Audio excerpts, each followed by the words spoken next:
We will now have a joint press conference of the Chair of the Military Committee, Admiral Rob Bauer, the Supreme Allied Commander Europe, General Chris Cavoli, and the Supreme Allied Commander Transformation, General Philippe Lavigne. Each military leader will have a short opening statement, and then we will take questions afterwards. Admiral Bauer, may I please ask you to take the floor? Ladies and gentlemen, good afternoon, and thank you for attending this press conference. Today we held a historic meeting of the NATO Military Committee. For the first time, we had the Finnish Chief of Defence around the table as our new brother in arms. Having Finland in the alliance makes us all stronger and safer. But this meeting was historic for another reason as well, because today the Chiefs of Defence discussed an unparalleled integration of NATO and national military planning. NATO is in a new era for collective defence, and it is an era that we are ready for. As the Secretary General, Jens Stoltenberg, said at the opening session this morning, the transformation of our alliance over the last decade, over the past year even, has been nothing short of remarkable. But we're not done yet. In the run-up to the Vilnius summit, we are integrating NATO and national planning more and more. And we are rapidly increasing the readiness of our forces.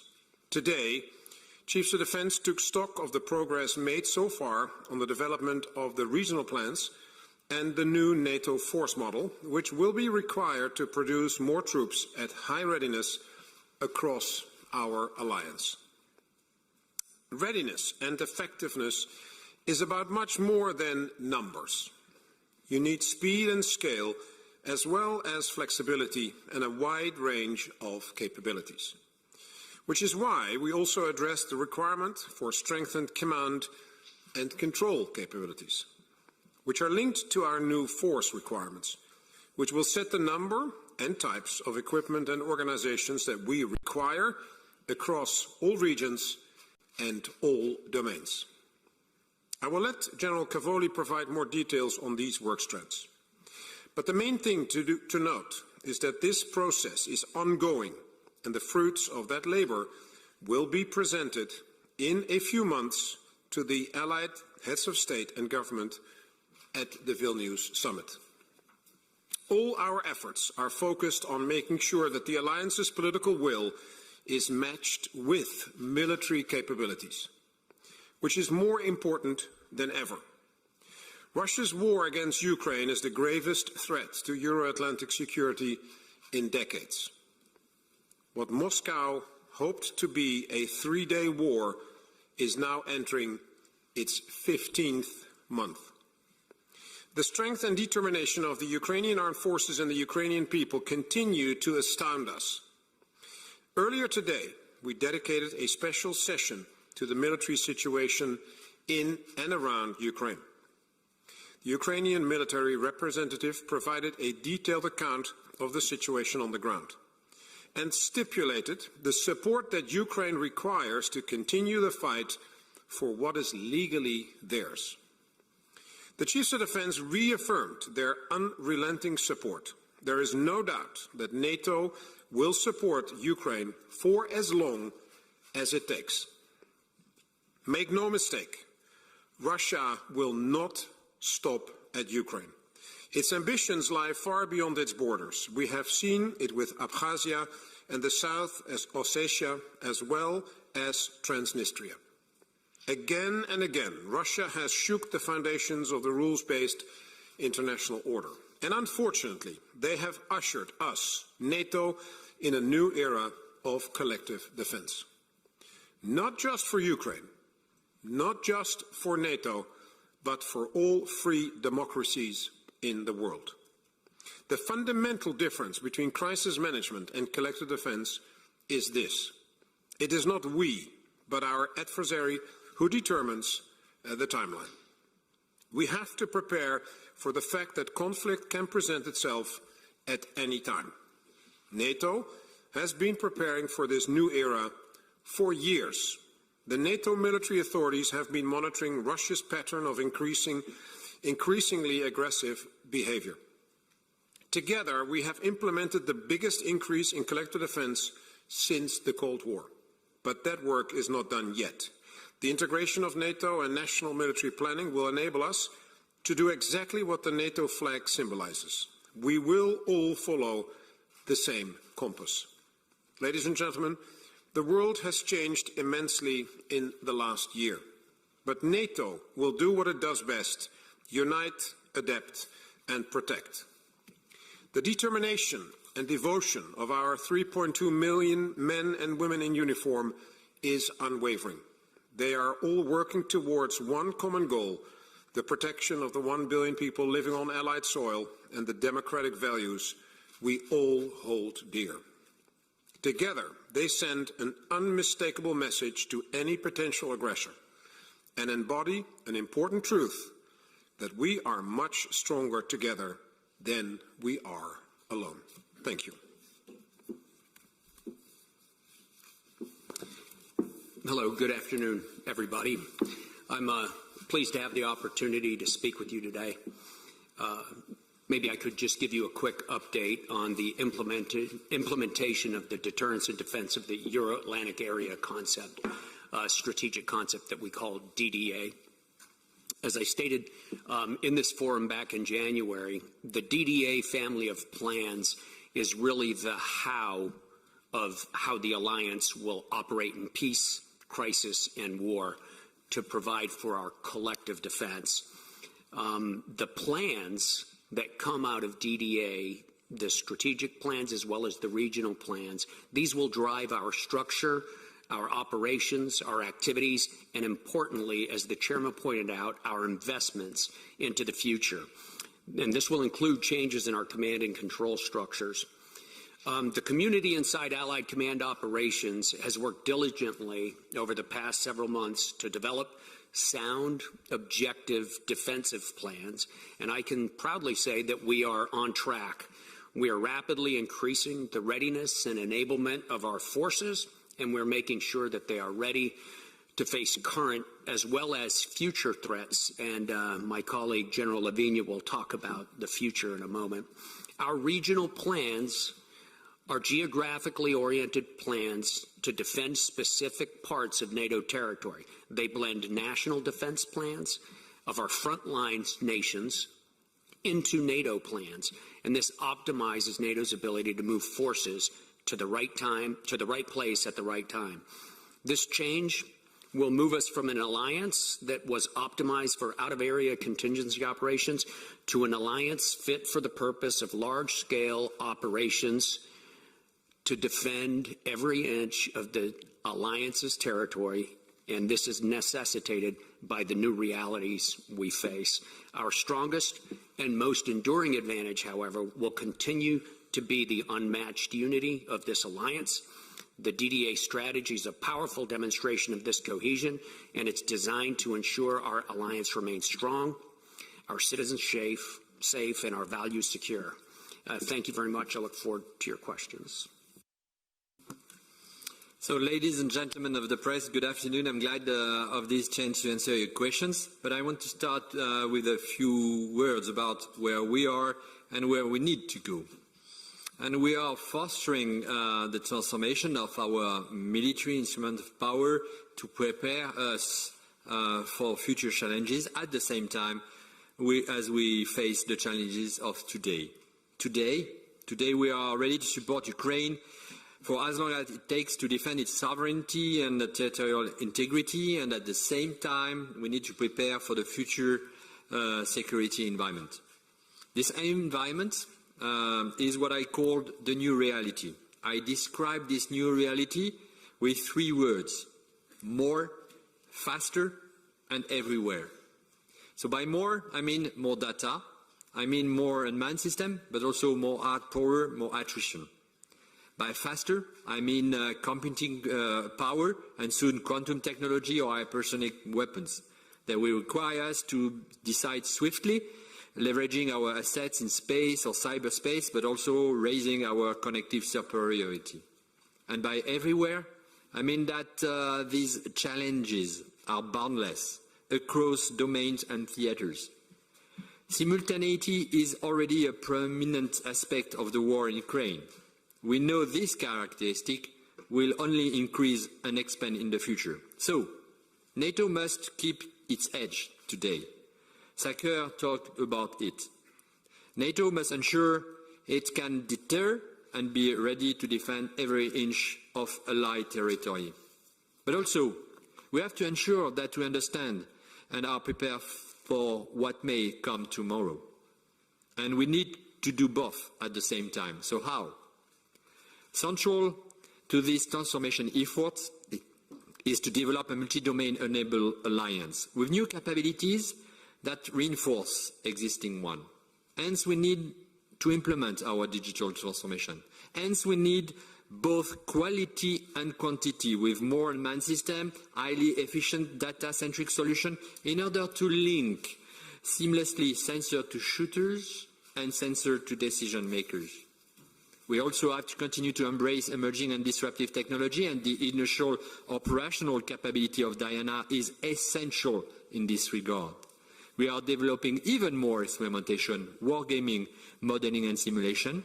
We have to leverage partnerships, starting with the commercial sector, especially in the area of digitalization. And finally, we need to improve our agility and our ability to act incrementally. So thank you very much, Win, as a team, and I look forward to answering your question. Thank you very much. We will now take questions, and we will start with Politico. Thank you very much. I'm Lily from Politico. I have a question for both Admiral Bauer and for General Cavoli. The question is, given this new era of collective defense with the new regional plans and the new force model, what is your message to the allies, the majority of allies who still don't meet the 2% GDP target for defense investment? And do you think that it is feasible to implement the new plans in a situation, in a setting where not all allies meet the 2% target? Thank you.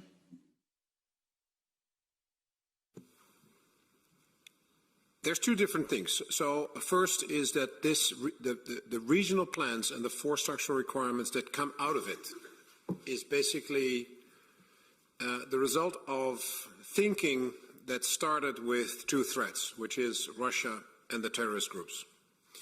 And then we looked together at what do we need to do to actually deter and defend against those two threats. And the regional plans are a follow-up on the deter and defend strategy, and it's more and more detailed per region now. So we know more and more, and in more detail, what we need to do to actually be able to do that.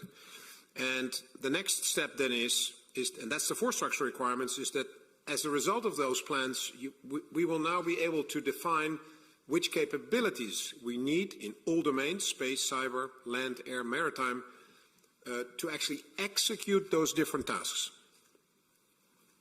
So, in the end, the alliance, if all the nations are collectively doing what they have agreed with NATO, then we are able to properly deter and defend those two threats. So, this is the first time that we have an objective way from the threat to the investment target, so to say, of the nations. And I think that's a big change.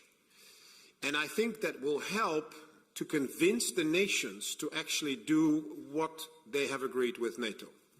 But of course, if nations need more time, or nations have less money, or there's all sorts of things that happen along the way, then it will have an impact of reaching that ideal situation.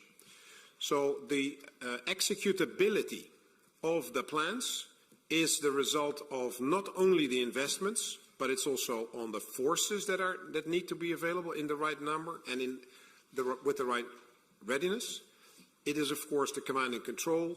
It is the authorities for the Supreme Allied Commander Europe. It is the plans in even more detail than they are presented and discussed today.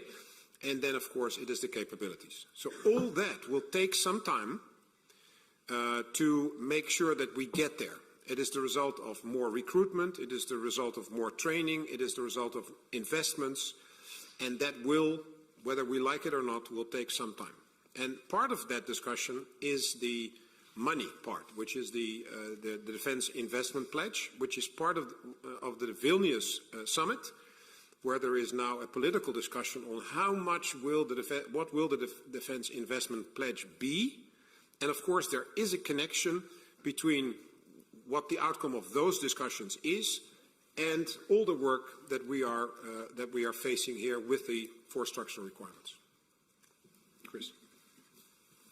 I had a very thorough answer constructed in my head, but the chairman, one by one, sentence by sentence, covered everything. The only thing I would add is that I would emphasize his point that this is the first time in more than 30 years that we have an objective, plans-based statement of requirements. And that's a real advantage for all nations in the alliance. It will give focus to their national defense planning for collective defense purposes. So it is a very big advance.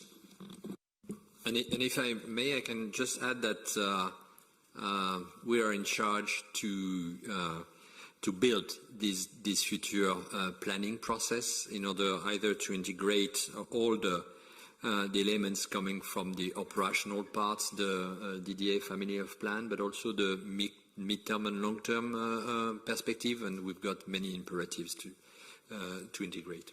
Over. Thank you. Next question for Wall Street Journal. Thank you very much. Dan Michaels with the Wall Street Journal. A question, I guess, for all of you. A significant portion of NATO's forward posture now depends on pre-positioning of equipment. And one of the things we've seen in Ukraine is the Ukrainians have been very effective at targeting Russian logistics and supplies. And I'm curious what kind of lessons you're drawing from the war, which obviously might be a very different situation than what NATO would face, but in your thinking about some of the logistics. And also on logistics, you're talking about a lot of things related to troops and equipment, but one of NATO's weaknesses that's been identified over recent years is the sort of atrophying of a lot of logistics within Europe, things like train cars to move tanks and heavy vehicles, and the lack of knowledge of infrastructure in the former Soviet bloc members, just because it was not necessary until recently. So I'm curious how that less obviously military element of your planning fits into all of this. Thank you. Start by saying that for the military, logistics and enablement is a very, very important part of the thinking. And as you rightfully said, I think over many decades we have neglected the larger scale logistics that is connected to collective defense, a larger scale conflict, because that conflict was not foreseen. And we were doing out of area operations that were having a significant logistic impact, but it was much more plannable than with a war that we now see, for example, in Ukraine.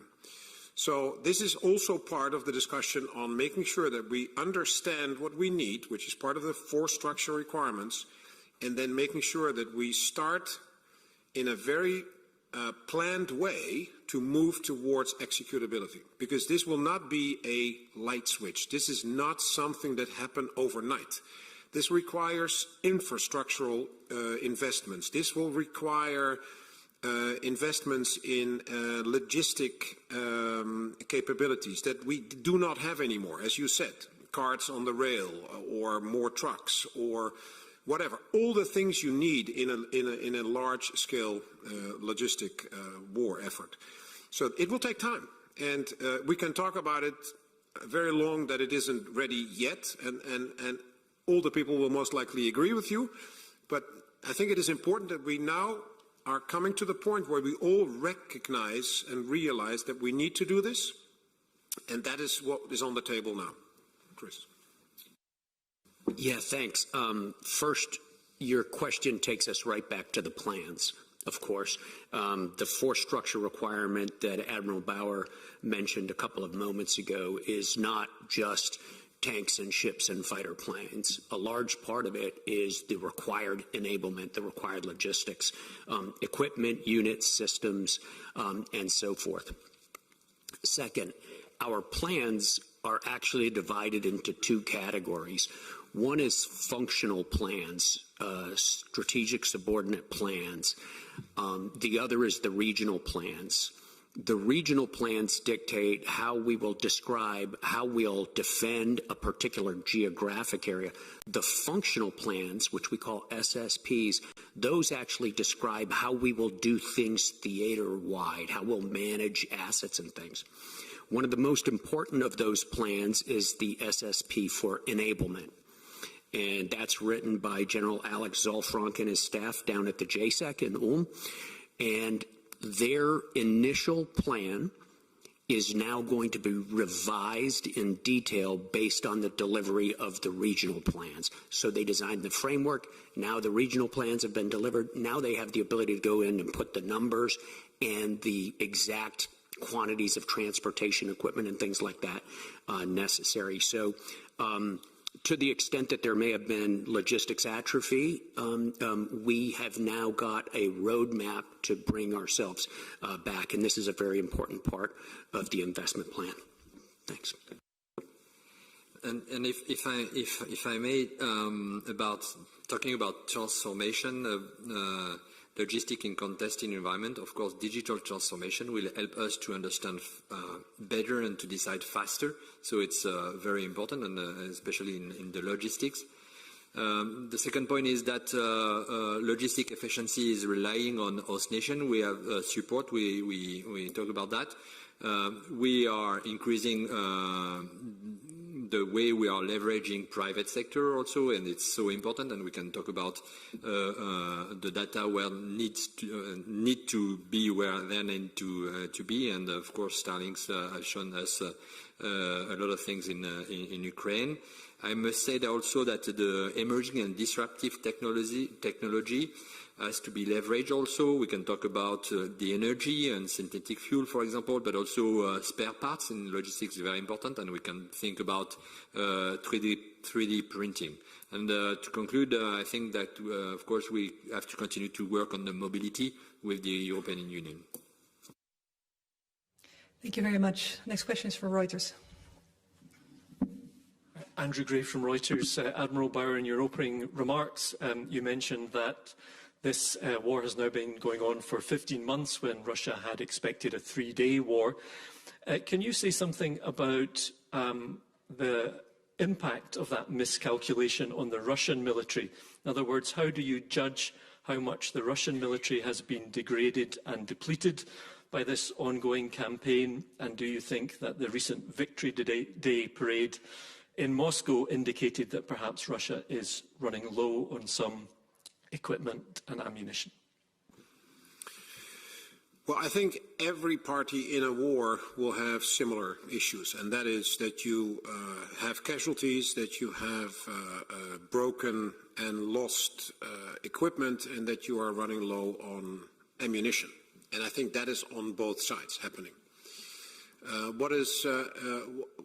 One of the miscalculations of the Russian operational or even strategic planners in the beginning was because they thought it was a 3-day war, they forgot to inform a number of people in the execution. They actually didn't have their logistics in place. After a couple of days, they ran out of fuel with the tank army. That is not because they don't have fuel in Russia, but because they had it in the wrong place.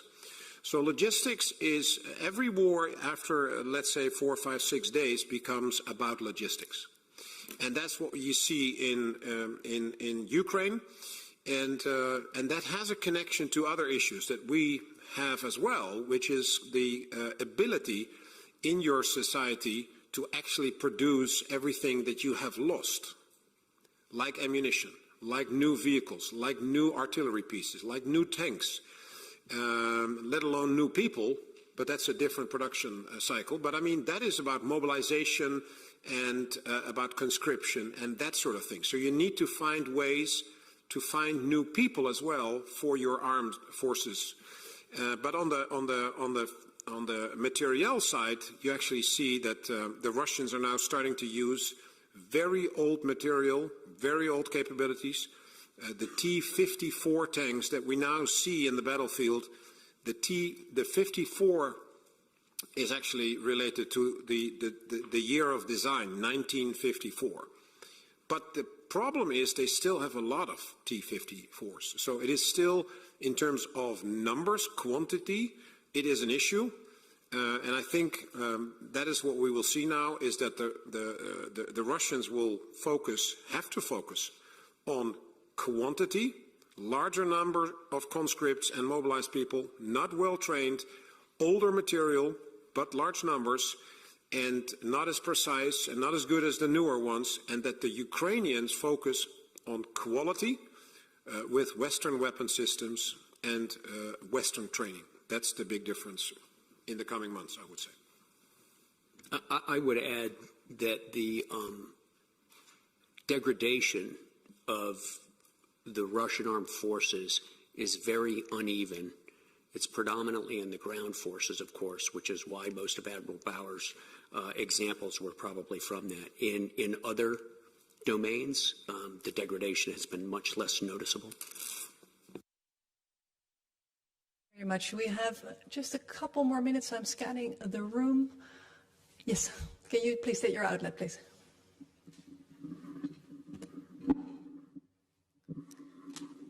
Elin Sørsdal from TV2 Norway.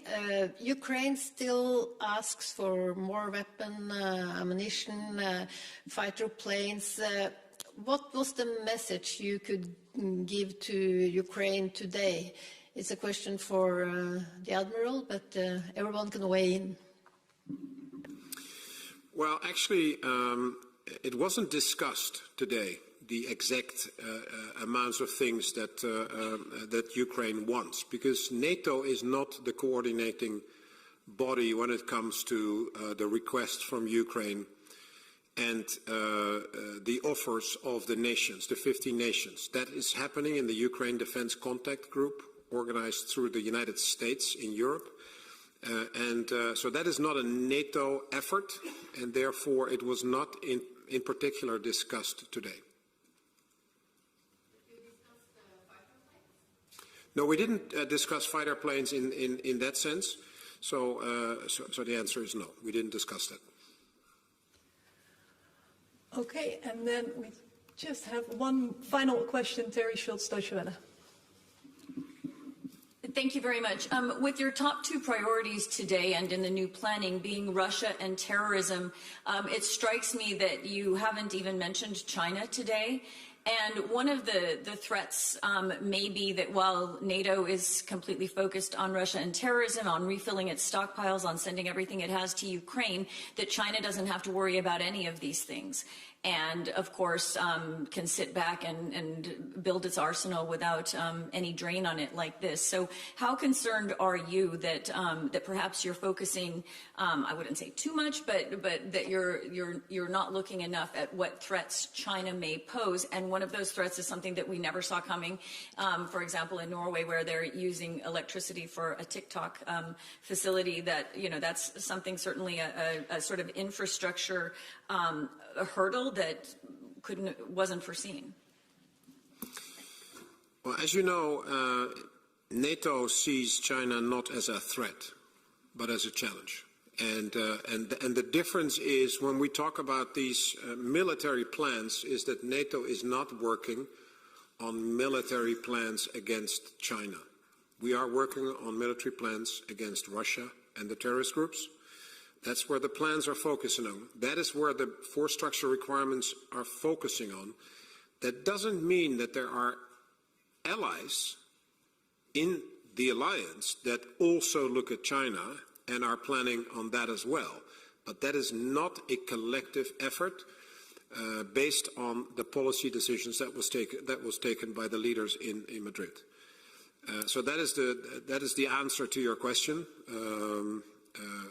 There's a lot of what-ifs in your questions, and of course you can think of all sorts of concerns with regard to China, but in terms of military threat, we did not have that discussion today.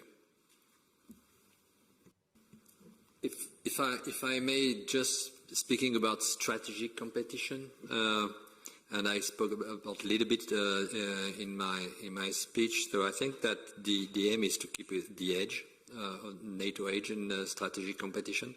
And the first thing is to understand better. So it's why we need this digital transformation, and we need to share more and more data among us and our partners. And I will offer you the opportunity to read our very new, very soon, non-classified version of our NATO warfighting captain concept. Thank you very much. Thank you all very much. I'm afraid that's all we have time for today. We will end this press conference with one final statement from Admiral Bauer. Yes, I thank you all for your presence here in the room and online. And as we said, this new era of collective defense is not just about physically protecting 1 billion citizens, but also about upholding the democratic values we all hold dear. The free and independent press plays a big role in that, and you have an immense responsibility in the global quest for truth. By combating disinformation, you increase the resilience of our citizens. Yesterday, a French AFP journalist was killed by rocket fire in Ukraine, while he was trying to tell the world of the plight of the Ukrainian soldiers. The price for truth can be immeasurably high. And I thank you for the work that you do. Thank you for challenging us. That is exactly how it should be. Until the next time.